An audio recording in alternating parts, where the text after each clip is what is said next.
नमस्कार दोस्तों, स्वागत है आपका अनअकैडमी राजस्थान एग्जाम्स पर। मैं आपका दोस्त पंकज शर्मा हाजिर हूं आपके सामने इंडियन पॉलिटी की क्लास लेके, भारतीय संविधान की क्लास लेकर के। पिछले कुछ दिनों से हम मूल अधिकारों के बारे में पढ़ रहे हैं। पहले हमने जाना था कि मूल अधिकार क्या होते हैं, मूल अधिकारों की आवश्यकता किसी भी देश के, विशेषकर भारत जैसे लोकतांत्रिक देश में जहां पर विविधताओं से भरपूर राष्ट्र है, ऐसे राष्ट्र में जनता के लिए मूल अधिकारों की आवश्यकता क्यों होती है, इसके बारे में हमने समझा था। मूल अधिकारों में अनुच्छेद 12 राज्य की परिभाषा को हमने समझा। अनुच्छेद 13 में किस प्रकार से मूल अधिकारों के लिए उच्चतम न्यायालय और उच्च न्यायालय को सुरक्षा कवच बनाया गया है। उसके बाद में कल हमने जानकारी हासिल करी थी समानता के अधिकार के बारे में। अनुच्छेद 14 से 18 आर्टिकल 14 टू 18 तक हमने राइट टू इक्वेलिटी के अंदर आर्टिकल 14 पढ़ा, जिसमें हमने विधि के समक्ष समता और विधियों के समान संरक्षण पर बात करी। आर्टिकल 15 में हमने बात करी कि धर्म, लिंग, जाति, जन्म स्थान किसी वर्ग विशेष के आधार पर ना तो राज्य और ना ही कोई व्यक्ति किसी भी प्रकार का भेदभाव नहीं कर सकता है। आर्टिकल 16 में हमने जाना था कि सरकारी नियुक्तियों में, लोक नियोजन में हमेशा समानता बरती जाएगी, किसी के साथ भी भेदभाव नहीं किया जाएगा। लेकिन कुछ विशेष परिस्थितियों में सामाजिक रूप से पिछड़े वर्ग के लिए, शैक्षणिक रूप से पिछड़े वर्ग के लिए, अनुसूचित जातियों और जनजातियों के लिए आरक्षण जैसे विशेष प्रावधान किए जा सकते हैं। आर्टिकल 17 में हमने अबॉलिशन ऑफ अनटचेबिलिटी, अस्पृश्यता के अंत के बारे में जानकारी हासिल करी। और आखिरी अनुच्छेद 18 में हमने देखा था कि भारत में सेना और विद्या को छोड़ करके, यानी एजुकेशनल एंड मिलिट्री डिग्रीज को छोड़कर अन्य किसी भी प्रकार की डिग्री नहीं दी जाती है। बात क्लियर है दोस्तों। आज हम पढ़ेंगे अगले मूल अधिकारों के बारे में। उससे पहले मैं पंकज शर्मा स्वागत करता हूं आपका एक बार फिर अनअकैडमी राजस्थान एग्जाम्स पर। 3 years of experience in Indian polity, history and current affairs. Right दोस्तों, आप सभी दोस्तों की मदद के लिए अनअकैडमी की जो टीम है वो भरपूर मेहनत कर रही है, लेकिन आपको हमारा साथ देना होगा। निरंतरता बनाए रखने के लिए, कंसिस्टेंसी बनाए रखने के लिए आपको अनअकैडमी प्लस का सब्सक्रिप्शन लेना पड़ेगा। अनअकैडमी प्लस के सब्सक्रिप्शन पर आपको लाइव क्लासेस मिल जाएंगी, टेस्ट सीरीज मिलेंगी, क्विजेस मिलेंगी, डाउट क्लियरिंग सेशंस आपके करवाए जाएंगे, आपका पूरा का पूरा सिलेबस कवर करवाया जाएगा जिस भी एग्जाम के लिए आप तैयारी कर रहे हैं। एजुकेटर्स आपके लाइव स्ट्रक्चर कोर्सेस मिल जाएंगे आपको, सभी एजुकेटर्स के। एजुकेटर्स आपकी परीक्षा की पूरी तैयारी करवाएंगे। अनलिमिटेड लाइव क्लासेस मिलेंगी, वीकली क्विज कंपटीशन करवाया जाएगा, डाउट क्लियरिंग क्लासेस आपके लिए होंगी। साथ ही एजुकेटर्स आपके लिए इनोवेटिव एंड उस तरह के पैटर्न्स पर आपके लिए नोट्स लेकर के आएंगे। उनके समझाने का तरीका वैसा होगा जिससे आप आसानी से समझ पाएं। पीडीएफ्स आप डाउनलोड कर सकते हैं, टेस्ट सीरीज आपके लिए प्रोवाइड करवाई जाएगी। और साथ ही साथ very important thing is that in the time period of cutthroat competition you need a better guidance, a correct guidance. So the unacademy educators will provide you the right and correct guidance. By this you can easily achieve your target. ठीक है दोस्तों, आपको क्या करना होगा, Unacademy का learning app download करना पड़ेगा, उसे इंस्टॉल करना पड़ेगा। उसके बाद में आप जब प्लस सेक्शन पर जाएंगे तो आपको वहां पर आरपीएससी का थंबनेल दिखाई देगा जिसे आपको सेलेक्ट करना है और गेट सब्सक्रिप्शन पर क्लिक कर देना है। उसके बाद में आपको 1 ईयर और 2 ईयर के कोर्सेज दिखाई देंगे। जो बच्चे फ्रेश तैयारी स्टार्ट कर रहे हैं, जिन्होंने अभी हाल ही में कोरोना महामारी के दौरान तैयारी स्टार्ट करी है, जिन्होंने अभी 12th पास करी है या जो अभी ग्रेजुएट हुए हैं, उन्हें 2 साल का सब्सक्रिप्शन लेना चाहिए। ऐसा गाइडेंस मेरी तरफ से है जिससे वो पूरे सिलेबस को अच्छे से पढ़ पाएं, रिवीजन कर पाएंगे, क्लासेस को बार बार देख पाएंगे, तो तैयारी उनकी काफ़ी बेहतर होती चली जाएगी। ठीक है दोस्तों, साथ ही आपके लिए फाइनेंशियल बेनिफिट्स के लिए आपको एक कोड दिखाई दे रहा होगा, पंकज1। आपको वहां पर एक रेफरल कोड यूज लेना होगा। रेफरल कोड अगर आप यूज लेंगे, कौन सा कोड आप यूज लेंगे? PANKAJ1, पंकज1। अगर इस रेफरल कोड को आप यूज लेंगे तो आपको 10% का डिस्काउंट भी मिलेगा। बात क्लियर है दोस्तों? तो बहुत सीधी सीधी सी बात है, अनअकैडमी प्लस का सब्सक्रिप्शन ले लीजिए। इसमें आपको भरपूर फायदे मिलेंगे और आपके एग्जाम की तैयारी आपके लिए आसान हो जाएगी और सिलेक्शन पाना भी आसान हो जाएगा। ठीक है दोस्तों, टेलीग्राम ऐप पर अनअकैडमी RPSC जो चैनल है उसको आप ज्वाइन कर लीजिए और उसे ज्वाइन करने के बाद में आपको वहां पे डे टू डे इंफॉर्मेशन मिलती रहेगी। यूट्यूब पर अनअकैडमी राजस्थान एग्जाम्स को लाइक कर लीजिए, सब्सक्राइब कर लीजिए, शेयर कर लीजिए, बेल आइकन को प्रेस कर दीजिए, जिससे आपको नोटिफिकेशंस मिलते रहेंगे। अब हम स्टार्ट करते हैं फंडामेंटल राइट्स के बारे में। फंडामेंटल राइट्स क्या होते हैं, क्यों उनकी ज़रूरत होती है, इसके बारे में हम जानकारी हासिल कर चुके हैं। क्या क्या क्लासिफिकेशन है, किस तरह से फंडामेंटल राइट्स को बांटा गया है। कल हमने पढ़ा था समानता के अधिकार के बारे में, आर्टिकल 14 से 18 तक हमने बात करी थी। आज हम जानकारी हासिल करेंगे स्वतंत्रता का अधिकार, right to freedom, article 19 to 22। ठीक है दोस्तों, तो आर्टिकल 12 and 13 ये हम पढ़ चुके हैं, आर्टिकल 14, 15 हम पढ़ चुके हैं, आर्टिकल 16, 17 and 18 इनके बारे में हम जानकारी हासिल कर चुके हैं। तो आज हम स्टार्ट करेंगे स्वतंत्रता का अधिकार, आर्टिकल 19 से 22 तक हम बात आज करेंगे। स्वतंत्रता का अधिकार यानी राइट टू फ्रीडम, समानता कल हमने देख ली थी। कल हमने देखा कि आर्टिकल 14, 15, 16, 17, 18 ये 5 अधिकार जो हैं या 5 अनुच्छेद जो हैं, इन सभी अनुच्छेदों में बातें अलग अलग प्रकार की थी। मैं सही कह रहा हूं दोस्तों? आपको बातें अलग अलग प्रकार की थी, लेकिन सब में एक समानता थी। और वो समानता क्या थी कि ये सभी अनुच्छेद जो बात कर रहे हैं, जो अधिकार हमें दे रहे हैं, वो समानता का अधिकार दे रहे हैं। So article 14 to 18 it talks about equality in the different manners। अलग अलग मैनर में बात कर रहे हैं, अलग अलग तरीकों में, अलग अलग क्षेत्रों में बात कर रहे हैं, लेकिन सबका जो मूल आधार है, जो बेस है, वो क्या है? समानता है, इक्वालिटी है। ऐसे ही आज हम जो बात करने वाले हैं वो स्वतंत्रता के बारे में बात करने वाले हैं, फ्रीडम के बारे में हम बात करने वाले हैं, जिसमें हमारा जो पहला अनुच्छेद है आर्टिकल 19 के बारे में हम बात करेंगे, जो हमें संविधान के प्रारंभ में 7 प्रकार की स्वतंत्रता देता था, 7 टाइप्स ऑफ फ्रीडम। जब संविधान को अपनाया गया तब 7 प्रकार की स्वतंत्रताएं थी। जैसे पहली स्वतंत्रता जो हमें मिलती है आर्टिकल 19 के थ्रू, वाक एवं अभिव्यक्ति की स्वतंत्रता यानी कि बोलने की स्वतंत्रता। दूसरी, शांतिपूर्वक बिना हथियारों के एकत्रित किए सभा करने की स्वतंत्रता यानी मीटिंग करने की स्वतंत्रता।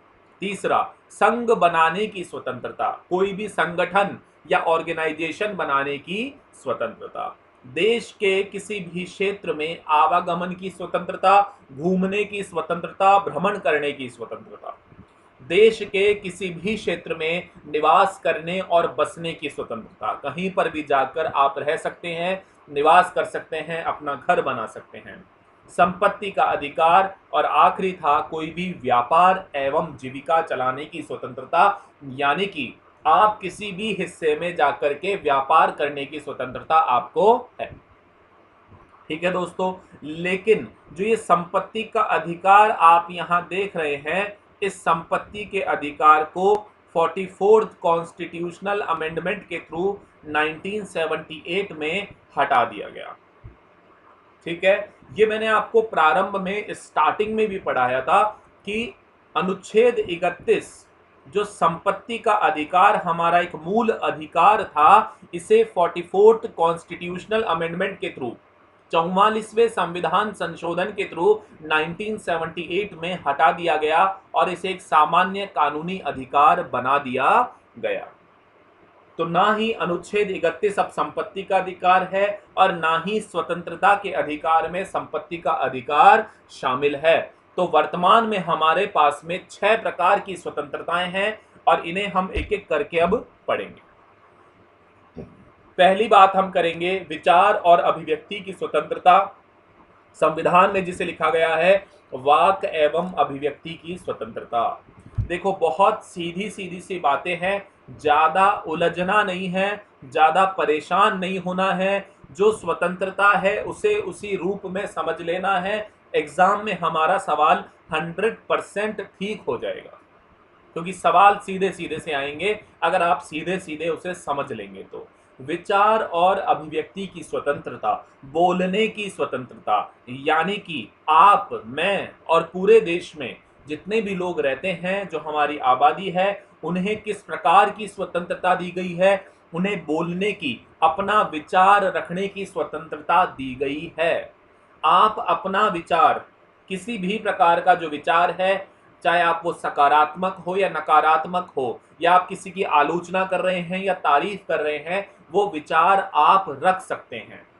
लेकिन आप बोलोगे कि सर हम कैसा भी विचार रख सकते हैं, तो मैं बोलूंगा भैया बिल्कुल कैसा भी विचार आप रख सकते हो, लेकिन एक बात आपको ध्यान रखनी है, आपका जो विचार होगा वो आलोचनात्मक हो सकता है, लेकिन वो आलोचना इस प्रकार की ना हो कि वो किसी वर्ग विशेष के भावनाओं को नुकसान पहुंचाए, या देश की एकता और अखंडता को नुकसान पहुंचाए, या किसी जाति या धर्म विशेष के खिलाफ आप ऐसी बात ना बोले जिससे जो समाज में शांति का माहौल बना हुआ है वो माहौल बिगड़ जाए।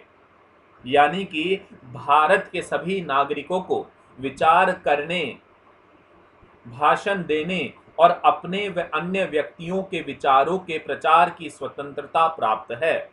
प्रेस भी विचारों के प्रचार का एक साधन होने के कारण इसी में प्रेस की स्वतंत्रता भी सम्मिलित है। नागरिकों को विचार और अभिव्यक्ति की है स्वतंत्रता असीमित रूप से प्राप्त नहीं है। बात समझ आती है? प्रेस यानी मीडिया जो हम देखते हैं, न्यूज़पेपर्स हम देखते हैं, न्यूज़ चैनल्स जो देखते हैं, जिन्हें हम क्या कहते हैं? प्रेस। तो प्रेस की जो अभिव्यक्ति की स्वतंत्रता है, यानी news channels, newspapers, print media, electronic media, ये जितनी भी खबरें हमारे तक पहुंचा रहे हैं, वो उनकी अभिव्यक्ति की स्वतंत्रता है, उनकी विचार रखने की स्वतंत्रता है। इसी प्रकार की विचार और अभिव्यक्ति रखने की स्वतंत्रता, यानी हमारे दिमाग में कोई थॉट है या कोई बात है, वो कहने का हमें पूरा पूरा अधिकार है। तो ये सारी प्रकार की जो स्वतंत्रता है बोलने की, विचार रखने की, चाहे वो प्रेस की हो या फिर वो आपकी और हमारी हो, वो विचार और अभिव्यक्ति की स्वतंत्रता यानी आर्टिकल 19 का जो पहला भाग है, ये उसके अंदर शामिल है। लेकिन ये स्वतंत्रता आपको असीमित रूप से यानी अनलिमिटेड नहीं है कि आप जैसे मर्जी चाहे वैसे यूज ले लेंगे। मैंने आपको क्या कहा? स्वतंत्रता आपकी तभी तक आपको मिली हुई है जब तक आपकी स्वतंत्रता किसी और की स्वतंत्रता को नुकसान ना पहुंचाए। बात समझ आ रही है? आपकी स्वतंत्रता है मुझसे अनअकैडमी से पढ़ने की, लेकिन अगर अनअकैडमी या फिर मैं, वो आपकी प्राइवेसी जो है, जो आपका डेली रूटीन है, अगर हम उसे पूरा का पूरा उसमें इंटरफेयर करना स्टार्ट कर दें, या आपकी जो फ्रीडम है, जो आपको चाहिए ही चाहिए, अगर उसमें हम इंटरफेयर करना स्टार्ट कर दें, तो क्या आपको अच्छा लगेगा? बिल्कुल भी अच्छा नहीं लगेगा। तो आपकी और मेरी जो बोलने की स्वतंत्रता है, जो विचार रखने की स्वतंत्रता है, वो तभी तक आपको और मुझे मिलेगी जब तक हमारी स्वतंत्रता के कारण किसी और का नुकसान नहीं हो रहा है। अगर आपकी स्वतंत्रता किसी और का नुकसान कर रही है, किसी और को परेशान कर रही है, या उसकी स्वतंत्रता को बाधित कर रही है, रोक रही है, तो वो आपकी स्वतंत्रता को छीन ली जाएगी। जो कानून आपकी स्वतंत्रता को छीन लेगा, फ्रीडम को। ऐसी कोई बात नहीं कहनी है जो किसी धर्म विशेष या जाति विशेष की मानसिक रूप से उन्हें आहत करे या उन्हें मानसिक रूप से चोट पहुंचाए। आपको कोई ऐसी बात नहीं करनी है जो देश की एकता और अखंडता के खिलाफ हो। आपको कैसी ऐसी कोई भी पोस्ट कहीं पर भी नहीं डालनी है, चाहे वो फेसबुक हो, व्हाट्सएप हो, कहीं पर भी। उस पोस्ट के कारण कहीं पर हिंसा का माहौल पैदा हो जाए, वायलेंस होना स्टार्ट हो जाए, समाज की शांति बिगड़ जाए। समझ गए बात आप मेरी? यानी बोलिए, अपनी बात भी रखिए, अपने विचार भी रखिए, लेकिन वो सब विचार ऐसे होने चाहिए जो या तो सकारात्मक हो या आलोचनात्मक हो, लेकिन वो आलोचना इस प्रकार की हो जो किसी दूसरे को क्षति ना पहुंचाए, उसमें सुधार करे। आपकी बात सुधारात्मक हो सकती है, आप चेंज कर सकते हैं गलत चीजों को, लेकिन आपकी बात से किसी की भावनाओं को, किसी के मन को, किसी के धर्म को, किसी जाति प्रथा को नुकसान नहीं पहुंचना चाहिए, देश की एकता और अखंडता को नुकसान नहीं पहुंचना चाहिए। तब तो आपकी विचार और अभिव्यक्ति की स्वतंत्रता आपके पास रहेगी, नहीं तो फिर रोक दी जाएगी या छीन ली जाएगी। नेक्स्ट पॉइंट पे चलते हैं। नेक्स्ट जो 19 का सेकंड स्वतंत्रता है वो क्या है? अस्त्र शस्त्र रहित और शांतिपूर्वक सम्मेलन करने की स्वतंत्रता।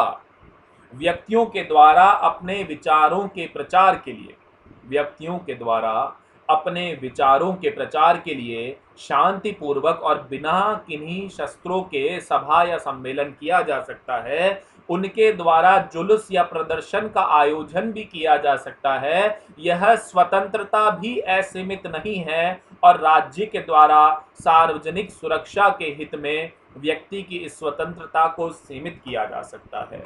आपको शांतिपूर्वक सम्मेलन कर सकते हैं, आप बैठिए, मीटिंग करिए, कितने भी लोग बैठिए, पार्क में बैठ के मीटिंग करिए, किसी बैंकेट हॉल में बैठ के मीटिंग करिए, किसी सामुदायिक केंद्र में बैठ के मीटिंग करिए।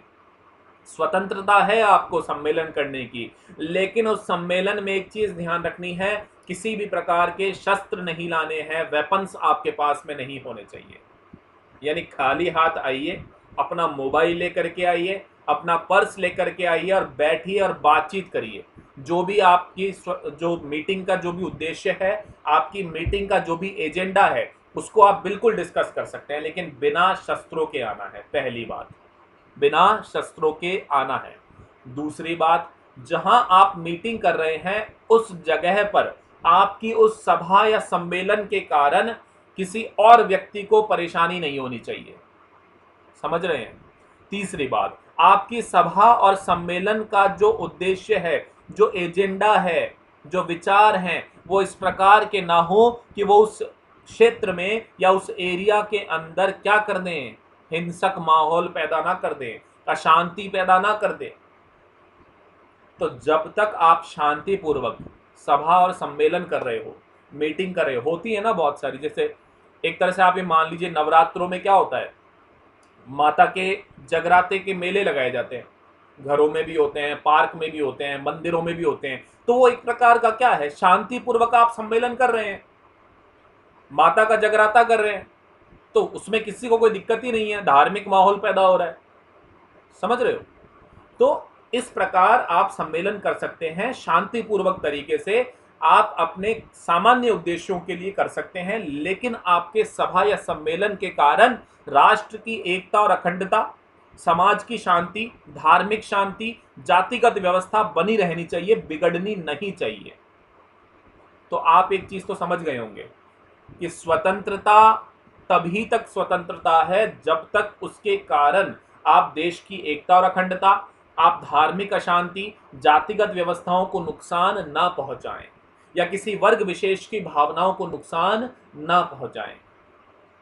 तो इतनी सी बात तो हमें समझ में आई गई होगी आराम से कि हमारी स्वतंत्रता हमें तब तक ही मिलेगी जब तक हमारी स्वतंत्रता के कारण किसी और का नुकसान नहीं होना चाहिए। अब वो किसी और में देश भी हो सकता है, राज्य भी हो सकता है, वो समाज भी हो सकता है जहां आप रहते हैं, कोई धार्मिक माहौल भी हो सकता है, जातिगत व्यवस्था भी हो सकती है। यानी कि अपनी स्वतंत्रता का आनंद अपने अंदर ही उठाइए, उसका नुकसान किसी और को नहीं होना चाहिए। तब तो आपको 1901 में विचार और अभिव्यक्ति की स्वतंत्रता भी खूब मिली हुई है। खूब इंजॉय करिए, एंटरटेन करिए, अस्त्र शस्त्र रहित शांतिपूर्वक सम्मेलन करिए, खूब जितना आपको सम्मेलन करना है। अब कई बार आपने सुना होगा धारा 144 लगा दी गई। अभी कोरोना की समस्या जब ज्यादा बढ़ गई थी प्रारंभ में, कोरोना की समस्या को रोकने के लिए सभी राज्यों में क्या कर दी थी राज्य सरकारों ने, धारा 144 लगा दी। यानी 5 या 5 से ज्यादा लोग अब इकट्ठे नहीं हो सकते हैं एक जगह। तो आप बोलोगे सर हम इकट्ठे हो रहे हैं, और हमारे इकट्ठे होने से हम ना तो देश की एकता और अखंडता को तोड़ रहे हैं, ना ही हम किसी धार्मिक माहौल को खराब कर रहे हैं, ना ही हम किसी जातिगत व्यवस्था को बिगाड़ रहे हैं। हम तो 5 जने मिल रहे हैं, फिर सरकार ने हमारी स्वतंत्रता को क्यों रोक दिया सम्मेलन करने की। तो मेरे दोस्तों, जब कोरोना जैसी बीमारी है जो कि एक कम्युनिकेबल डिजीज है, जहां पर आपको सोशल डिस्टेंसिंग मेंटेन करनी है, यानी एक दूसरे से दूरी बना के रखनी है। अब अगर वहां पे आप मिलजुल कर कोई मीटिंग करोगे तो सबको आपस में कोरोना नहीं हो जाएगा क्या? तो आपकी और हमारी सेहत का ध्यान रखना भी तो सरकार की जिम्मेदारी है। माना आपकी और मेरी सेहत की जिम्मेदारी हमारी खुद की भी है, हमारे माता पिता की भी है, लेकिन साथ ही साथ हमारी सरकार और हमारा संविधान भी हमारी सेहत की सुरक्षा का अधिकार हमारी सरकार को देता है। तो सरकार ने हमारे भले के लिए क्या कर दिया, धारा 144 लगा दी कि भैया 5 और 5 ज्यादा लोगों एक जगह इकट्ठे नहीं होंगे, और मिलो तो सोशल डिस्टेंसिंग पे मिलो, दूर दूर रह के फोन पे बात करो। समझ गए? यानी कि आपकी भलाई के लिए, आपके भले के लिए स्वतंत्रताओं को सीमित किया जा सकता है। इसीलिए इन दोनों पॉइंट्स में मैंने आपको जो आखिरी लाइन बताई कि असीमित रूप से कोई भी स्वतंत्रता आपको नहीं दी गई है, क्योंकि असीमित स्वतंत्रता जो होती है वो बड़ी ही घातक होती है, नुकसानदेह होती है। क्योंकि जो मानव है, उस मानव पर अगर थोड़ी लगाम नहीं लगाई जाएगी, ये बात आप भली भांति समझ सकते हैं, मैंने भी और आप पे भी, अगर हम पे कुछ लगाम ना हो, रिस्ट्रिक्शंस ना हो, तो हम बेलगाम हैं, फिर हम कुछ भी कर सकते हैं। अब वो कुछ भी जो करेंगे वो अच्छा भी हो सकता है और बुरा भी हो सकता है। बात समझ आई? तो अपने विचार रखिए, खूब सम्मेलन करिए, लेकिन शांति व्यवस्था को बनाए रखिए। चलिए दोस्तों, तीसरा है समुदाय और संघ निर्माण की स्वतंत्रता। संविधान के द्वारा सभी नागरिकों को समुदायों और संघों के निर्माण की स्वतंत्रता प्रदान की गई है, परंतु यह स्वतंत्रता भी उन प्रतिबंधों के अधीन है जिन्हें राज्य साधारण जनता के हितों को ध्यान में रखते हुए लगाता है। इस स्वतंत्रता की आड़ में व्यक्ति ऐसे समुदायों का निर्माण नहीं कर सकता जो षड्यंत्र करे अथवा सार्वजनिक शांति और व्यवस्था को भंग करे। संघ बनाने की स्वतंत्रता, समुदाय बनाने की स्वतंत्रता, अर्थात संगठन, ऑर्गेनाइजेशंस बनाने की स्वतंत्रता। आप देखते हैं हमारे देश में हम कितने प्रकार के संगठन देखते हैं, राजनीतिक संगठन, आर्थिक संगठन, धार्मिक संगठन, सांस्कृतिक संगठन। जितने भी पॉलिटिकल पार्टीज हैं वो एक संगठन ही तो हैं। जितने भी ये धर्म के आधार पर हम हर धर्म के अंदर संगठन देखते हैं, वो सब क्या हैं? संगठन ही तो हैं धर्म के आधार पर। हिंदुओं के, मुस्लिमों के, सिखों के, ईसाइयों के, उन संगठनों के अलग अलग मंदिर बने हुए हैं, उन संगठनों की अलग अलग धार्मिक व्यवस्थाएं हैं। फिर जातिगत संगठन देखते हैं आप, हर जाति में, ब्राह्मणों में ब्राह्मण जाति के अखिल भारतीय ब्राह्मण महासंगठन, पिछड़ा वर्ग संगठन, अनुसूचित जाति संगठन। समझ रहे हो? ये सब नाम सुने होंगे आपने, आराम से सुने होंगे। राजस्थान में रहते हैं हम, राजस्थान में जातिगत संगठन हमें काफी देखने को मिलते हैं। ठीक है, तो ये सामाजिक संगठन हमने देख लीजिए, सोशल एनजीओ जो बने हुए हैं वो क्या है? एक संगठन ही तो है, एनजीओ। तो ये धार्मिक, सामाजिक, आर्थिक और राजनीतिक। आर्थिक में जैसे कंपनीज हैं, प्राइवेट कंपनीज, ये सब क्या है? संगठन है। तो भारत का संविधान आपको संगठन बनाने की स्वतंत्रता देता है। आप किसी भी प्रकार का संगठन बनाइए, लेकिन उस पर कुछ प्रतिबंध भी लगाए गए हैं। क्या प्रतिबंध लगाए गए हैं? आपका जो संगठन बनाया है वो आपने किसी उद्देश्य के साथ बनाया होगा।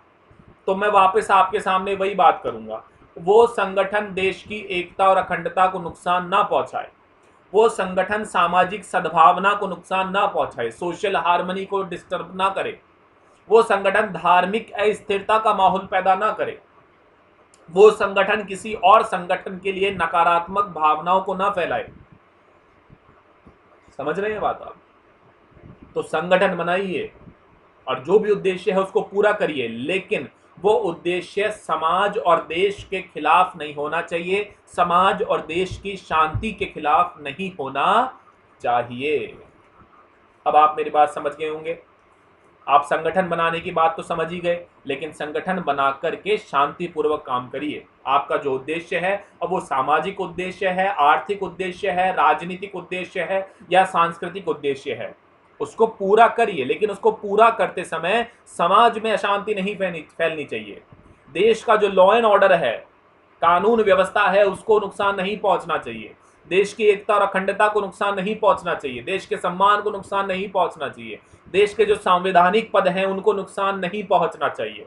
जब तक आप इन प्रकार के नुकसानों को नहीं करेंगे, आप इनका ध्यान रखेंगे, आप अपनी सीमाओं का ध्यान रखेंगे, तो आपको संगठन बनाने की स्वतंत्रता, आप आराम से उसको एंटरटेन करिए, एंजॉय करिए।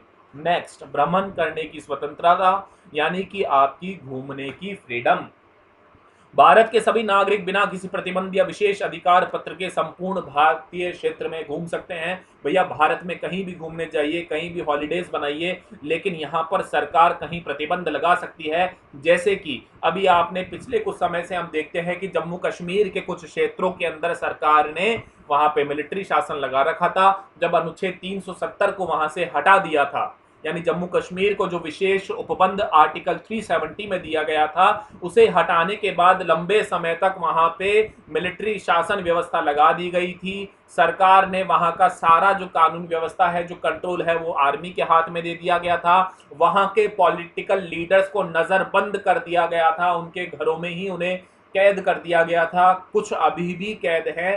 तो ऐसे में अगर सरकार ने कहीं पर सैन्य शासन लगा रखा है या सरकार ने कहीं पर कर्फ्यू शासन लगा रखा है, तो आपकी घूमने की स्वतंत्रता जो है उसे रोक दिया जाएगा। जैसे कि अभी पिछले कुछ दिनों में हमने देखा, पिछले कुछ महीनों में देखा, जब कोरोना के कारण लॉकडाउन कर दिया गया था पूरे देश में, तो राज्यों ने अपनी सीमाओं को रोक दिया था। आप एक राज्य से दूसरे राज्य में नहीं जा सकते थे। आपकी जो भ्रमण करने की, घूमने की स्वतंत्रता है, उसे रोक दिया गया था। इवन राज्य में भी आप जिस क्षेत्र में रहते थे, उस क्षेत्र में भी आप अनावश्यक तरीके से नहीं घूम सकते थे। आप सिर्फ किस लिए घूम सकते थे? आप डेली एसेंशियल वस्तुओं को खरीदने के लिए, आप मेडिकल फैसिलिटीज के लिए आप घूमने के लिए जा सकते थे। तो यहां पर कोरोना के समय तो आप सबने देखा है कि किस प्रकार से आपकी घूमने की स्वतंत्रता को रोक दिया गया था। हम और आप परेशान भी बहुत हुए थे, लेकिन वो स्वतंत्रता क्यों रोकी गई? क्या आपको और मेरे को परेशान करने के लिए रोकी गई थी क्या? बिल्कुल नहीं, वो आपके और मेरे भले के लिए रोकी गई थी। क्योंकि कोरोना के कारण लोगों को घर से बाहर निकलने के लिए मना किया गया था। लोग अपने घरों में ही रहें, सोशल डिस्टेंसिंग बना के रहें घर में भी। लेकिन घर से बाहर निकलेंगे अगर सब लोग, उस समय जब बीमारी फैल रही थी, तो लोगों की सेहत को नुकसान पहुंच सकता था ना। तो ऐसे में सरकार ने क्या कर दिया? आपकी भ्रमण की स्वतंत्रता रोक दी। तो अनुच्छेद 19 के अंदर, जो अनुच्छेद 19 का 4th पार्ट है, ये हमने 19(3) देखा था और ये 19(4), ये आपको भ्रमण करने की, घूमने की भरपूर स्वतंत्रता देता है। लेकिन सरकारें इस स्वतंत्रता को रोक सकती है जब आपके फायदे के लिए, आपके भले के लिए, आपके शारीरिक और मानसिक फायदे के लिए इस स्वतंत्रता को रोका जा सकता है। समझ गए? घूमने की स्वतंत्रता, खूब घूमो। कोरोना खत्म हो जाएगा, वैक्सीन आ जाएगी, तब खूब घूमेंगे हम सभी वापस से।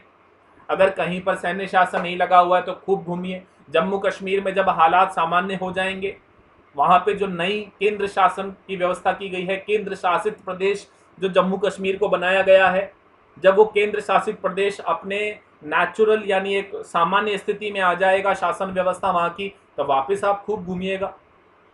किसने मना किया घूमने के लिए? लेकिन कुछ समय, कुछ परिस्थितियों में सरकार आपकी घूमने की स्वतंत्रता को रोक सकती है।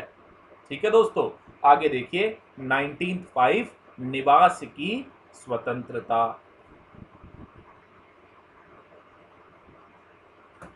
भारत के प्रत्येक नागरिक को भारत में कहीं भी रहने या बस जाने की स्वतंत्रता है। भ्रमण और निवास के संबंध में यह व्यवस्था संविधान द्वारा अपनाई गई इकहरी नागरिकता के अनुरूप है। भ्रमण और निवास की स्वतंत्रता पर भी राज्य सामान्य जनता के हित और अनुसूचित जाति और जनजातियों के हितों में उचित प्रतिबंध लगा सकती है। देखिए, ये जो लास्ट वाली लाइन है ये मैं आपको बाद में समझाऊंगा, अभी सिर्फ इतना ध्यान रखना, आपको कहीं पर भी निवास करने की, रहने की, बस जाने की स्वतंत्रता है। आप रह कहीं भी सकते हैं, लेकिन जैसे पहले ये वाली जो स्वतंत्रता थी निवास की, कि कहीं पर आप घर खरीद के, जमीन खरीद के अगर रहना चाहते हैं तो आप रह सकते हैं। आप कहीं पर जमीन खरीदते हैं, वहां अपना घर बनाते हैं, आप फ्लैट खरीदते हैं, आप रह सकते हैं प्रॉपर्टी खरीद के कि मुझे यहीं रहना है अब। लेकिन ये वाली जो स्वतंत्रता थी ये पहले जम्मू कश्मीर पे लागू नहीं होती थी, क्योंकि जम्मू कश्मीर में जो अनुच्छेद 370 में विशेष उपबंध किए गए थे, और उस 370 के द्वारा वहां पर एक धारा 35A लागू थी, जिसमें जम्मू कश्मीर के जो नागरिक हैं, वहां के जो स्थानीय नागरिक हैं, वो ही वहां की प्रॉपर्टी खरीद और बेच सकते थे आपस में।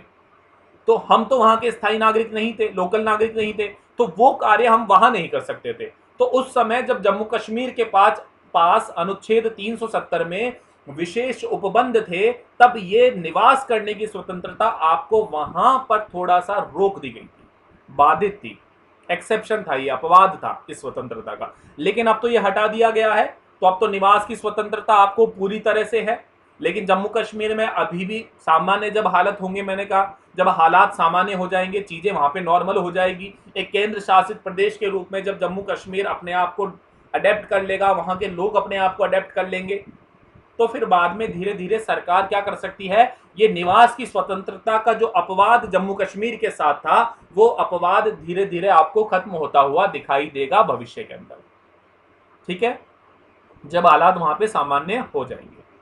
तो मैंने आपको एक बात जो कॉमन बताई 1904 घूमने की स्वतंत्रता, भ्रमण की स्वतंत्रता में, और 1905 निवास की स्वतंत्रता में, कि आप कहीं पर भी घूम सकते हैं, रह सकते हैं, लेकिन कुछ विशेष परिस्थितियों में सरकार वहां आपकी स्वतंत्रता को रोक सकती है। जैसे मैंने आपको बताया कि फॉर एन एग्जाम्पल आर्टिकल 370 में जम्मू कश्मीर को पहले कुछ स्पेशल प्रोविजंस थे, वो स्पेशल प्रोविजंस हमारी इन स्वतंत्रताओं को रोक देते थे या कम कर देते थे।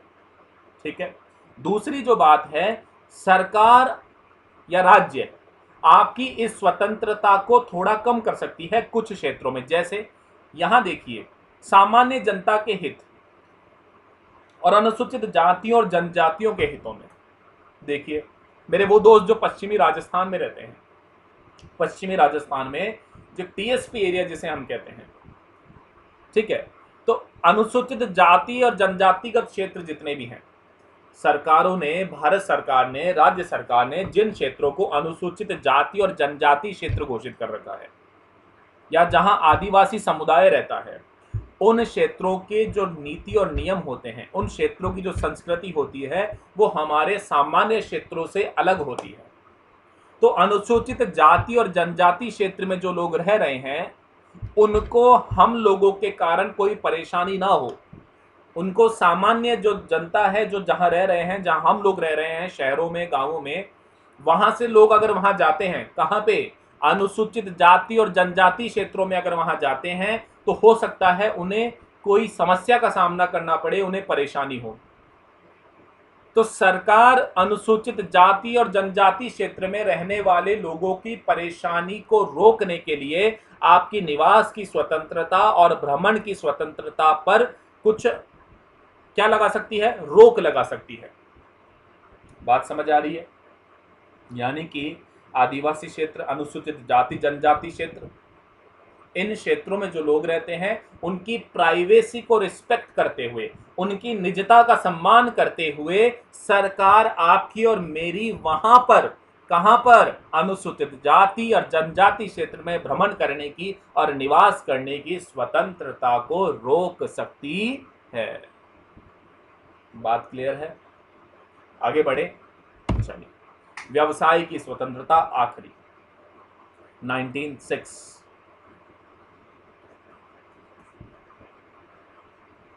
भारत में सभी नागरिकों को इस बात की स्वतंत्रता है कि वे अपने आजीविका के लिए कोई भी पेशा, व्यापार या कारोबार कर सकते हैं। राज्य साधारणतया व्यक्ति को न तो कोई विशेष नौकरी, व्यापार या व्यवसाय करने के लिए बाध्य करेगा और न ही उसके इस प्रकार के कार्य में बाधा डालेगा, किंतु इस संबंध में भी राज्य को अधिकार प्राप्त है कि वह कुछ व्यवसायों के संबंध में आवश्यक योग्यताएं निर्धारित कर सकता है अथवा किसी कारोबार या उद्योग को पूर्ण अथवा आंशिक रूप से अपने हाथ में ले सकता है। यानी कि आपको व्यवसाय करने की, कारोबार करने की, नौकरी करने की पूरी स्वतंत्रता हमारा संविधान हमें अनुच्छेद 19 के 6ठे भाग के रूप में प्रदान करता है। लेकिन यहां पर भी राज्य कुछ विशेष कार्य और व्यवसायों के संबंध में आवश्यक योग्यताएं लगा सकती हैं। जैसे मैं आपको छोटा सा एग्जांपल देता हूं। व्यवसाय आप कहीं पर भी कर सकते हैं, कोई भी कर सकते हैं, लेकिन पहली बात, आपका व्यवसाय कानूनी होना चाहिए। गैर कानूनी व्यवसाय नहीं करना है। गैर कानूनी व्यवसाय तो आप समझते ही हो, सब समझदार हो। दूसरी बात, सरकार उन पर किसी प्रकार के शर्तें लगा सकती है व्यवसाय करने की स्वतंत्रता पर। क्या कर सकती है सरकार?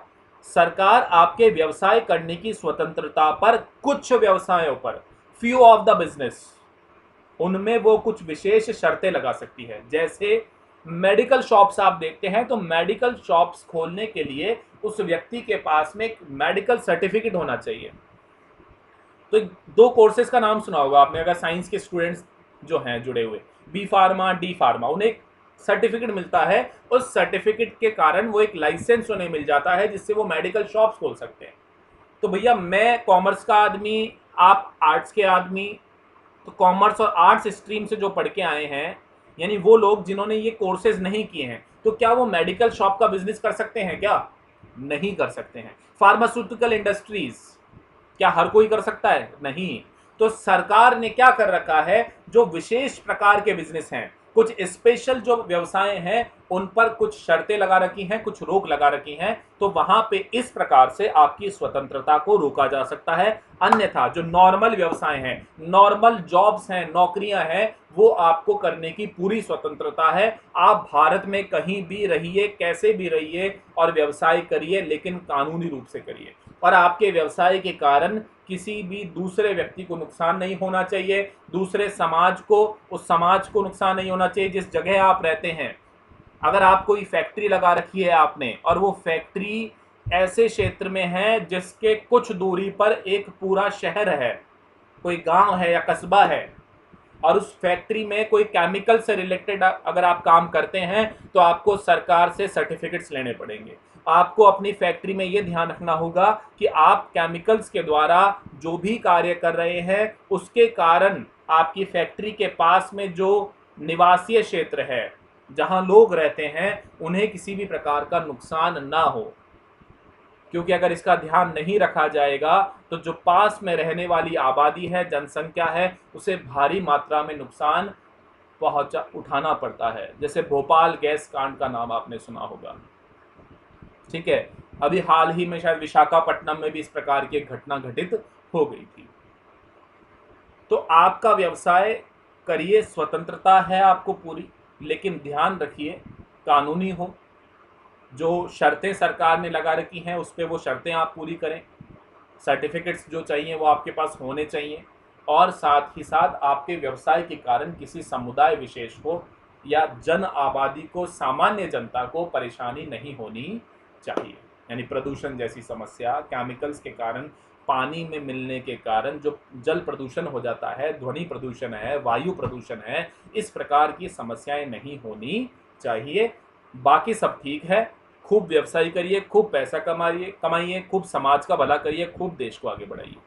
ठीक है दोस्तों, तो 6 प्रकार की स्वतंत्रताएं हमने देख ली है। विचार और अभिव्यक्ति की स्वतंत्रता अनुच्छेद 19(1) में, अनुच्छेद 19(2) शांतिपूर्वक सम्मेलन की स्वतंत्रता, अनुच्छेद 19(3) समुदाय और संघ निर्माण की स्वतंत्रता, अनुच्छेद 19(4) भ्रमण करने की, घूमने की स्वतंत्रता, अनुच्छेद 19(5) निवास की स्वतंत्रता, अनुच्छेद 19(6) व्यवसाय की स्वतंत्रता। आगे बढ़ते हैं दोस्तों, अनुच्छेद 20 के बारे में हम बात करेंगे। अनुच्छेद 20 आपको क्या कहता है? अपराधों के लिए दोष सिद्धि के संबंध में संरक्षण, यानी कि अपराधी व्यक्ति को भी मूल अधिकार दिए हैं भारतीय। देखिए भारतीय संविधान कितना महान है, यानी उन्होंने अपराधियों का भी ख्याल रखा कि भैया किसी व्यक्ति ने अपराध किया है या नहीं किया है, किया है तो भी, नहीं किया है तो भी उसको कुछ मूल अधिकार मिलने चाहिए। तो मूल अधिकार मैंने आपको बताया था कि पर्सनल डेवलपमेंट के लिए जरूरी है, व्यक्तिगत विकास के लिए जरूरी है, और मूल अधिकार जरूरी हो जाते हैं मानवीय गरिमा के लिए। इमैनुअल कांट करके एक बड़े दार्शनिक हुए हैं, वो कहते हैं कि जो मानव है अगर उसने कितना भी बर्बर अपराध क्यों न किया हो, बर्बर शब्द जहां आता है, ये मान लीजिए कि अपराध बहुत घिनौना है, बहुत हिंसक है, बहुत वायलेंट है।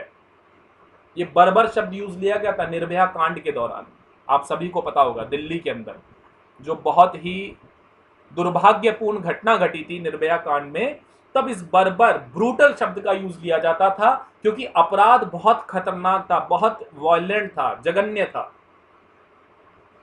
तो इमैनुअल कांट कहते हैं कि भैया कितना भी बर्बर अपराधी क्यों ना हो, मानव कितना भी बर्बर क्यों ना हो जाए, लेकिन फिर भी मानव की एक गरिमा है, उसकी एक निजता है, उस गरिमा का सम्मान हमेशा किया जाना चाहिए।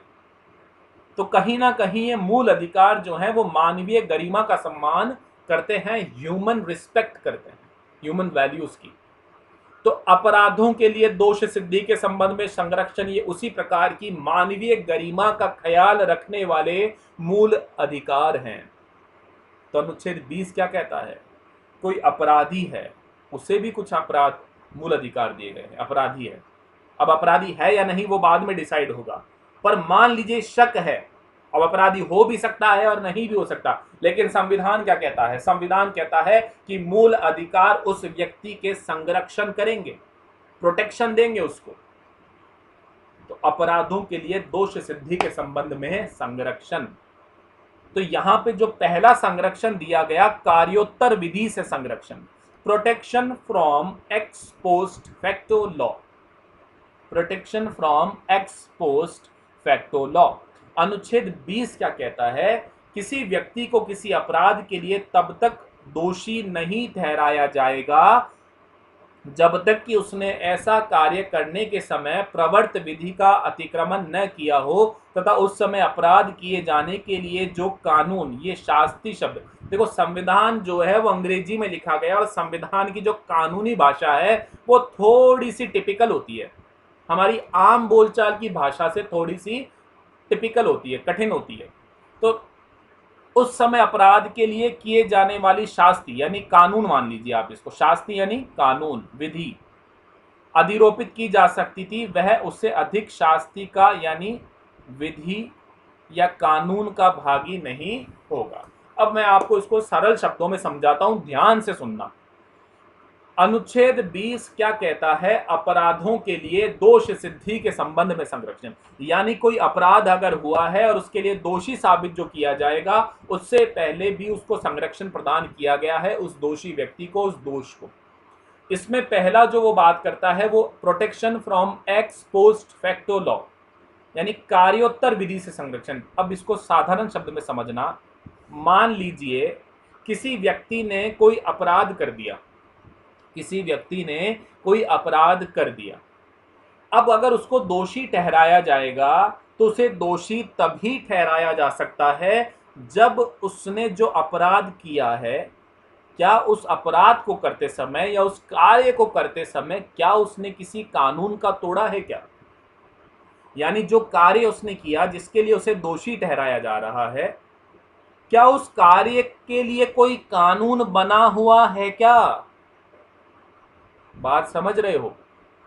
मैं कोई कार्य करता हूं और उस कार्य के कारण मान लीजिए कि किसी प्रकार का नुकसान होता है या उस कार्य के कारण मुझे दोषी ठहराया जा रहा है, लेकिन उस समय यह भी देखना होगा कि जो मैंने कार्य किया, जो मैंने नियम तोड़ा, जिसके लिए मुझे दोषी ठहराया जा रहा है, क्या उसे मुझे दोषी ठहराने के लिए कोई कानून है क्या सरकार के पास? पुलिस और न्यायालय के पास में क्या कोई ऐसा कानून बना हुआ है क्या जो मेरे उस कार्य को गलत ठहरा सके, जो मेरे उस कार्य को गैर कानूनी ठहरा सके? क्या ऐसा कोई कानून है क्या? अगर है तो मुझे दोषी ठहराया जाएगा, अगर नहीं है तो आप मुझे दोषी नहीं ठहरा सकते हैं। बात समझ में आ रही है?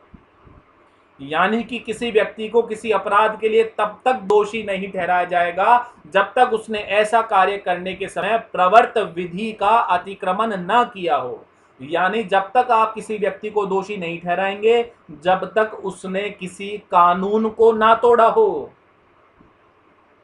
अब अगर वो कोई कार्य कर रहा है और उससे कोई कानून नहीं टूट रहा तो आप उसको दोषी नहीं ठहरा सकते।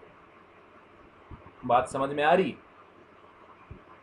एग्जाम्पल दूं आपको, जैसे फॉर एग्जाम्पल लीजिए, मान लीजिए कि कोई, जैसे हम ट्रैफिक लॉज को फॉलो करते हैं, तो ट्रैफिक लॉ में मान लीजिए आप अगर बाइक पर चल रहे हैं तो आपके पास हेलमेट होना चाहिए, आपके पास में लाइसेंस होना चाहिए, आरसी होनी चाहिए, पोल्यूशन कार्ड होना चाहिए, आपके ब्रेक्स वगैरह बाइक बिल्कुल प्रॉपर ठीक होनी चाहिए। अब आप सारे कानूनों का पालन करके चल रहे हैं और उस पर यह है कि 40 की स्पीड में आपको चलना है।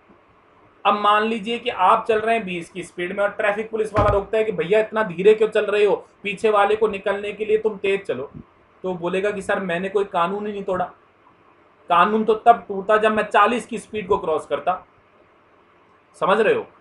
आप किसी भी व्यक्ति को, यानी अनुच्छेद 20 आर्टिकल 20 किसी व्यक्ति को क्या प्रोटेक्शन राइट देता है, किसी व्यक्ति को क्या सुरक्षा का अधिकार देता है, संरक्षण देता है कि किसी व्यक्ति को अगर दोषी ठहराया जा रहा है, किसी व्यक्ति को कल्प्रिट ठहराया जा रहा है, उसे आप तभी दोषी ठहरा सकते हैं जब उसने जो कार्य किया है उस कार्य के करते समय उसने कोई कानून तोड़ा है। क्या कानून तोड़ा है तो दोषी बिल्कुल ठहराओ, आराम से ठहराओ। पर अगर कानून नहीं तोड़ा तो आप उसको दोषी नहीं ठहरा सकते, आप उसे कल्प्रिट साबित नहीं कर सकते हैं। बात क्लियर है क्या? ठीक है। दूसरी बात इसके अंदर एक और है। अब मान लीजिए कि आज आपने कोई, इसमें है protection from ex post facto law, यानी कि उस समय अपराध किए जाने के लिए जो कानून अधिरोपित की जा सकती थी वह उससे अधिक का भागी नहीं होगा। दूसरा इसमें यह है कि किसी व्यक्ति ने जो कार्य किया उस समय कानून नहीं बना हुआ था, ठीक है, और बाद में भविष्य में वो कानून बनता है, ठीक है। या फिर ऐसे समझिए कि वर्तमान में आज के दिन मान लीजिए कि मुझसे कोई गलत कार्य हो गया, ठीक है, तो आज मैंने जो गलत कार्य किया वो किसकी नजर में गलत है? कानून की नजर में गलत है, जबकि कानून के पास मेरे उस कार्य के खिलाफ कोई कानून ही नहीं है, कोई विधि ही नहीं है, कोई लॉ ही नहीं है। तो वो मुझे दोषी ठहरा सकते हैं क्या? नहीं ठहरा सकते हैं, क्योंकि मैंने जो कार्य किया, अब वो गलत है या सही है, मान लेते हैं गलत है, लेकिन उस कार्य के लिए कोई मैंने कानून नहीं तोड़ा, मैंने कोई नियम नहीं तोड़ा, कोई लॉ एंड ऑर्डर को नहीं तोड़ा। तो जब मैंने कोई कानून नहीं तोड़ा तो आप मुझे दोषी साबित नहीं कर सकते हैं, ठीक है। लेकिन राज्य और कानून व्यवस्था ऐसा भी नहीं कर सकती हैं कि जिस कार्य के लिए आज कोई कानून नहीं बना हुआ था उसको बैक डेट में वो कोई कानून बना के और फिर मुझे दोषी साबित कर दें कि आज 1 अगस्त को मैंने जो कार्य किया उसके लिए कोई कानून नहीं था, मैंने कोई कानून नहीं तोड़ा। लेकिन लॉ एंड ऑर्डर क्या करता है? 25 जुलाई को उस डेट पे कानून बनवा के अब मुझे बोलता है कि भैया ये कानून बना हुआ था, लेकिन ये क्या तब बना था क्या? नहीं, ये अब बनाया है। आपने पोस्ट डेट में जाकर के क्या बनाया? कानून बनाया। So protection from ex post facto law. तो यहां पे दो बातें हो रही हैं अनुच्छेद 20 के पहले भाग में। पहली बात तो क्या हो रही है, आप जब कोई कार्य कर रहे हैं या कोई कार्य जो आपने किया जिसके लिए आपको अपराधी ठहराया जा रहा है, आपको अपराधी तब तक नहीं ठहरा सकते जब तक आपने कोई कानून नहीं तोड़ा हो। कानून नहीं तोड़ा है तो आप अपराधी नहीं हैं, एक बात। दूसरी बात, जो आपने आज कार्य किया है वो अगर गलत है, अगर उसके लिए आज कोई कानून नहीं बना हुआ है, तो बैक डेट में सरकार कानून बना करके आपको दोषी नहीं ठहरा सकती है, क्योंकि उस दिन कानून बना हुआ नहीं था। और अगर उस दिन कोई कानून नहीं बना हुआ है तो आपके ऊपर दोषी आप साबित नहीं होते हो। तो ये दो प्रकार की बातें हैं अनुच्छेद 20 और 1 में। पहली बात, आपके कार्य के कारण अगर कोई नियम टूटा है, कोई कानून अगर टूटा है तो आप दोषी साबित होंगे। और दूसरा, अगर वर्तमान में कोई कानून उसके लिए नहीं बना हुआ था, अब आप भूतलक्षी कानून, पोस्ट फैक्टो लॉ अगर बना के लाते हैं, फिर आप मुझे दोषी साबित करने की अगर कोशिश करते हैं तो आप दोषी साबित नहीं कर सकते हैं। बात क्लियर है? अनुच्छेद 20 का दूसरा भाग क्या कहता है? दोहरे दंड से संरक्षण। सीधी सी बात है भैया, अमेरिकन विधि से लिया है ये वाला कानून हमने। आर्टिकल 20 का जो दूसरा भाग है, प्रोटेक्शन फ्रॉम डबल जियोपार्डी, यानी सिंपल सी बात है, अगर किसी व्यक्ति को एक ही अपराध के लिए एक बार से अधिक दंडित नहीं किया जाएगा। अगर आपने कोई गलती करी तो आपकी गलती के लिए आपको एक बार ही दंड मिलेगा, ऐसे नहीं गलती के लिए दो दो बार आपको दंड दिया जा रहा है। आपने जो गलती करी, जो अपराध किया, उसके लिए आपको 6 महीने की सजा मिलनी थी, 6 महीने की सजा आपको दे दी, पर आपको उसी गलती के लिए अब उसी गलती के लिए और 6 महीने की यानी डबल सजा थोड़ा दी जाएगी, नहीं दी जाएगी। तो सिंपल सी बात है, अनुच्छेद 20 का दूसरा भाग अपराधी के लिए क्या प्रोटेक्शन देता है कि भैया एक गलती के लिए, एक अपराध के लिए एक बार से ज्यादा दंड नहीं दे सकते हो। एक अपराध के लिए एक बार ही दंड दोगे आप, दो बार भी नहीं दे सकते। तो बहुत सिंपल सी बात है, किसी व्यक्ति को एक ही अपराध के लिए एक बार से अधिक दंडित नहीं किया जा सकता है। अगला देखिए, प्रोटेक्शन फ्रॉम सेल्फ इंक्रिमिनेशन। अनुच्छेद 20 का तीसरा भाग ये कहता है कि कोई व्यक्ति जो किसी अपराध का अभियुक्त है, उसे स्वयं के विरुद्ध विटनेस नहीं बनाया जा सकता। यानी कि अगर आपसे कोई गलती हुई है तो पुलिस व्यवस्था, पुलिस शासन व्यवस्था आपको जबरदस्ती ये नहीं कह सकती है कि तुम खुद के ही खिलाफ गवाही दो, यानी खुद को खुद ही दोषी बोलो, ऐसा नहीं। मर्जी है, अगर आप में गिल्ट बहुत ज्यादा हो रही है और आप खुद अपने मन से करते हो तब तो कोई दिक्कत नहीं है। भाई कोई व्यक्ति है जो बहुत नैतिक है और गलती से उससे बेचारे से कोई अपराध हो गया, तो वो बिल्कुल गिल्ट में नहीं रह सकता, उसको मानवीयता ज्यादा है उसके अंदर, तो वो क्या करेगा, खुद की गलती खुद ही स्वीकार कर लेगा, तब तो दिक्कत नहीं है। लेकिन आत्म अभिशंसन से संरक्षण, प्रोटेक्शन फ्रॉम सेल्फ इंक्रिमिनेशन, यानी कि कोई भी जो व्यक्ति है जो किसी अपराध का अभियुक्त है, उसको आप बाध्य नहीं कर सकते हो, फोर्स नहीं कर सकते हो, डंडे के जोर पे उसको ये नहीं बोल सकते हो कि भैया न्यायालय में जाके जज के सामने खुद का अपराध खुद ही स्वीकार कर लेना, ऐसा आप नहीं कर सकते हैं। अगर करा भी आपके साथ ऐसा पुलिस ने डंडे के जोर पे, और अगर आप जज के सामने जब खड़े हैं और अगर आपने ये बोल दिया कि मुझसे जबरदस्ती खुद के खिलाफ गवाही दिलवाई जा रही है, तो जज आपकी उस गवाही को स्वीकार नहीं करेगा, उल्टा पुलिस प्रशासन के ऊपर दंड का प्रावधान कर देगा, पेनल्टी लगा देगा। समझ रहे हो? तो 3 प्रोटेक्शन है अपराधियों के लिए, अपराधों के खिलाफ। पहला, अगर आपने कोई कार्य जो किया है, जो अपराध आपने किया है, उस समय अगर कोई कानून आपने नहीं तोड़ा तो आपको अपराधी साबित नहीं किया जा सकता। दूसरा, जिस दिन जो अपराध हुआ है, अगर उस दिन उसके लिए कोई कानून नहीं है तो आप पास्ट में जाके, भूतलक्षी प्रभाव में जाकर कोई कानून बना करके उस व्यक्ति को दोषी साबित नहीं कर सकते। यानी कानून वर्तमान में बना हुआ होना चाहिए उस समय जब अपराध हुआ था। दूसरी बात, एक व्यक्ति को एक दंड के लिए एक ही बार सजा दी जा सकती है। और तीसरी बात, किसी व्यक्ति को आप फोर्स नहीं कर सकते हैं कि वो खुद के ही खिलाफ गवाही दे। बात क्लियर है दोस्तों? तो अनुच्छेद 19 और 20 दो हमारे पूरे हो गए हैं। ठीक है, अगला हमारा है अनुच्छेद 21 के बारे में हमें जानकारी हासिल करनी है। देखिए, अनुच्छेद 21 क्या है? प्राण और दैहिक स्वतंत्रता का संरक्षण। प्राण तो समझते हो, लाइफ, और देह है यानी आपकी body. So the freedom of protection of your life and liberty, protection of your life and liberty यानी प्राण और दैहिक स्वतंत्रता का संरक्षण, यानी आपके प्राणों की स्वतंत्रता की सुरक्षा, आपकी देह की स्वतंत्रता की सुरक्षा की बात की जा रही है अनुच्छेद 21 में। तो अनुच्छेद 21 जो है वो दो अलग अलग अधिकारों के बारे में बात करता है।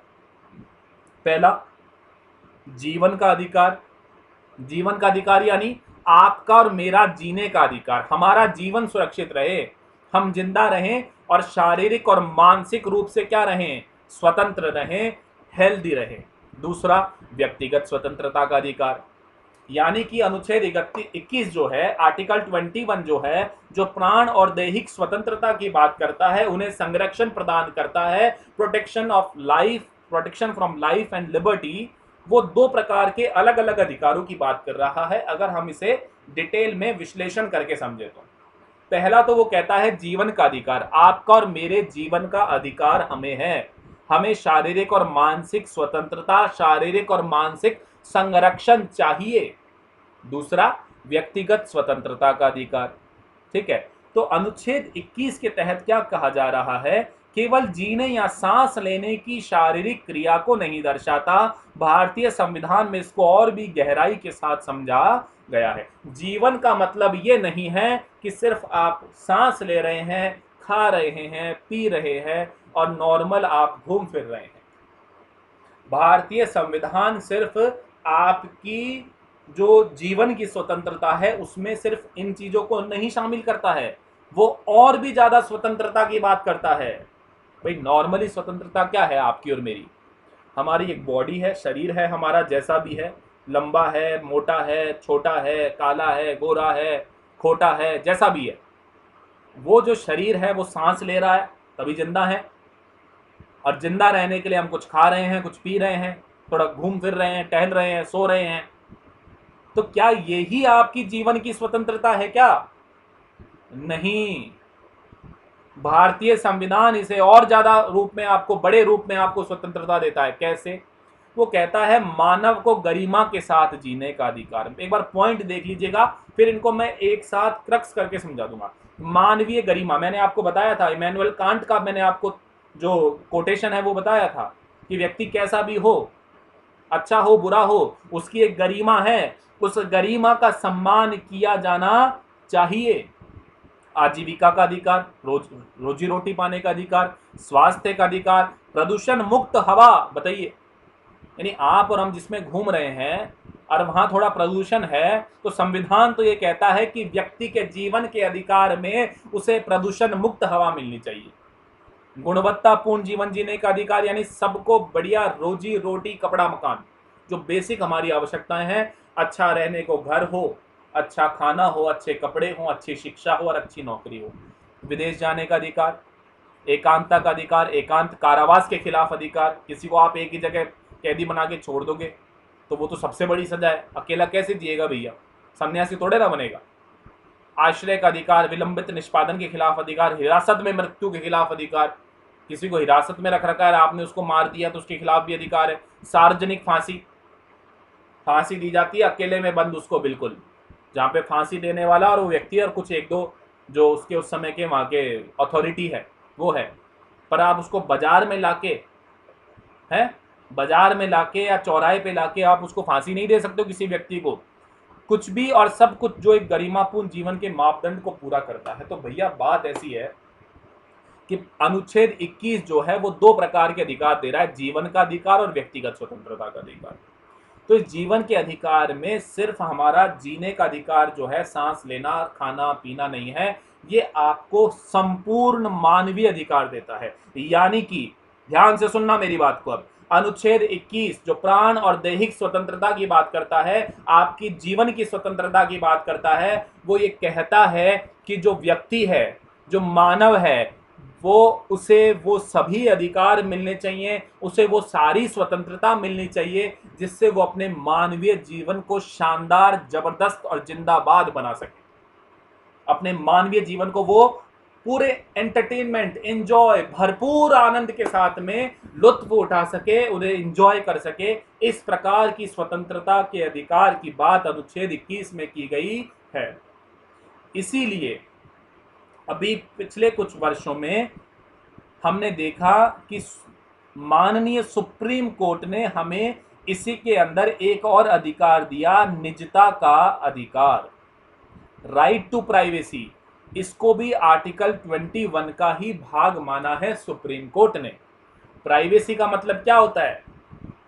जो रात को आप व्हाट्सएप पे और इंस्टाग्राम पे चैटिंग करते हैं ना अपने कुछ विशेष दोस्तों के साथ में, वो आपकी निजता है। अब आपके माता पिता सुबह बोलते हैं कि भैया किसके साथ बातचीत कर रहा था, तो आप बोलोगे कि भैया निजता का अधिकार है मेरा, कोई गलत कार्य नहीं कर रहा था, लेकिन मेरी कुछ प्राइवेसी है, मेरी कुछ स्पेशल लाइफ है, तो मैं मेरे कुछ विशेष दोस्तों के साथ में बातचीत कर रहा था। अब आपको नहीं बताऊंगा किसके साथ बातचीत कर रहा था।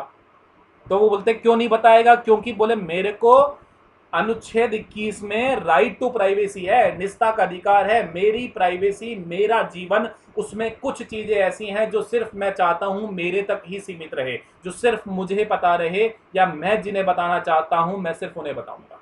हर कोई व्यक्ति मेरी प्राइवेसी में एंटर नहीं कर सकता है। सो निजता का अधिकार, right to privacy is also the part of article 21, right to life and liberty.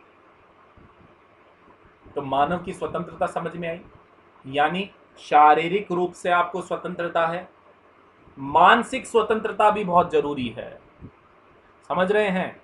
Maneka Gandhi वाद में सुप्रीम कोर्ट ने यह विश्लेषण किया था कि भैया प्राण और दैहिक स्वतंत्रता में इंसान की मानसिक स्वतंत्रता भी जरूरी है।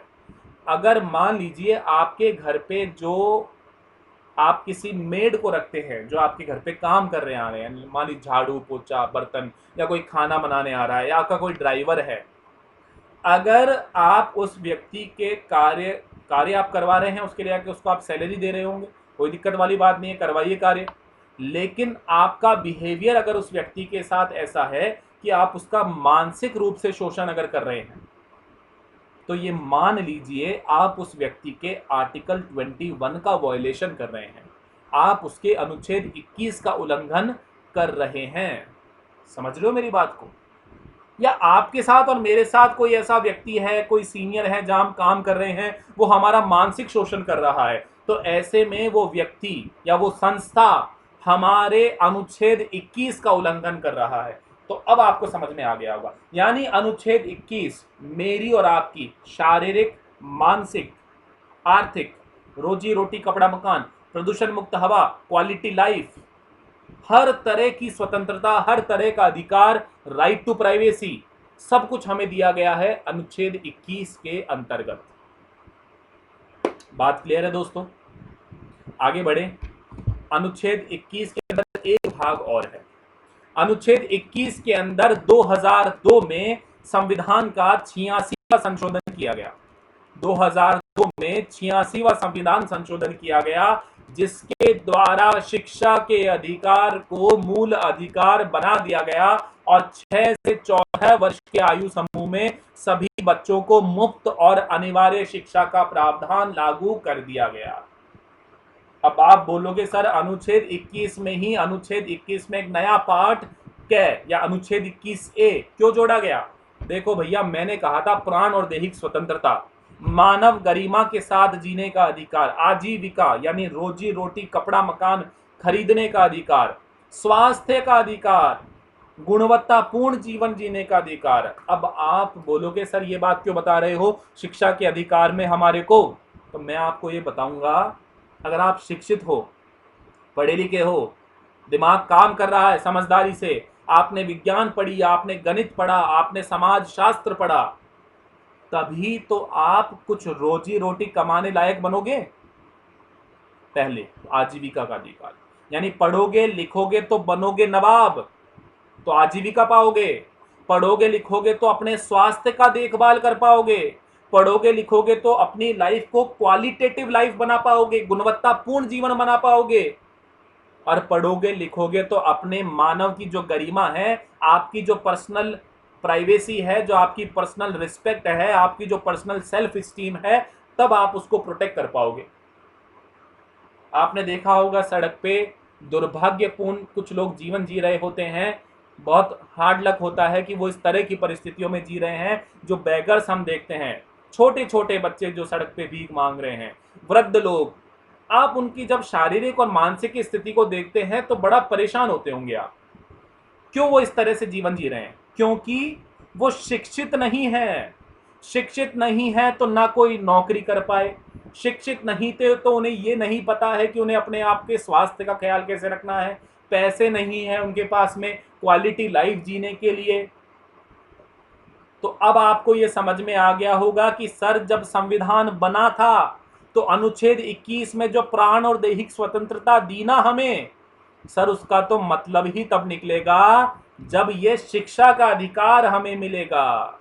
यानी कि शिक्षा का अधिकार अगर हमारे पास में है, अगर हम सभी शिक्षित हैं, तो हम प्राण और दैहिक स्वतंत्रता का आनंद उठा पाएंगे, अन्यथा नहीं उठा पाएंगे। तो थोड़ी सी देर हो गई, आजादी के बाद हमने 2002 में संविधान में 86 कॉन्स्टिट्यूशनल अमेंडमेंट कर दिया और अनुच्छेद 21 में एक नया भाग जोड़ा, अनुच्छेद 21 के, और उसके अंतर्गत हमने राइट टू एजुकेशन 6 से 14 वर्ष के आयु समूह के बच्चों के लिए मुफ्त और अनिवार्य शिक्षा का प्रावधान कर दिया और इस आरटीई अधिनियम को 1 अप्रैल 2010 को लागू कर दिया गया। तो शिक्षा का अधिकार और भी महत्वपूर्ण हो जाता है प्राण और दैहिक स्वतंत्रता के संरक्षण के लिए। बात क्लियर है क्या दोस्तों? अनुच्छेद 19, 20 और 21 हमने पढ़ लिया है। अभी अनुच्छेद 22 बचा हुआ है, इसको मैं आज नहीं कराऊंगा। अगर आज कराया तो आप बच्चे बहुत खिचड़ी पक जाएगी। इसको थोड़ा सा बड़ा भी है, इंपॉर्टेंट भी है और थोड़ा सा अलग प्रकार का है। तो स्वतंत्रता के अधिकार का जो आखिरी अनुच्छेद 22 है उसको हम कल पढ़ेंगे। अभी आज आप अनुच्छेद 19, 20 और 21 इन तीनों अधिकारों को बहुत ध्यान से पढ़िए।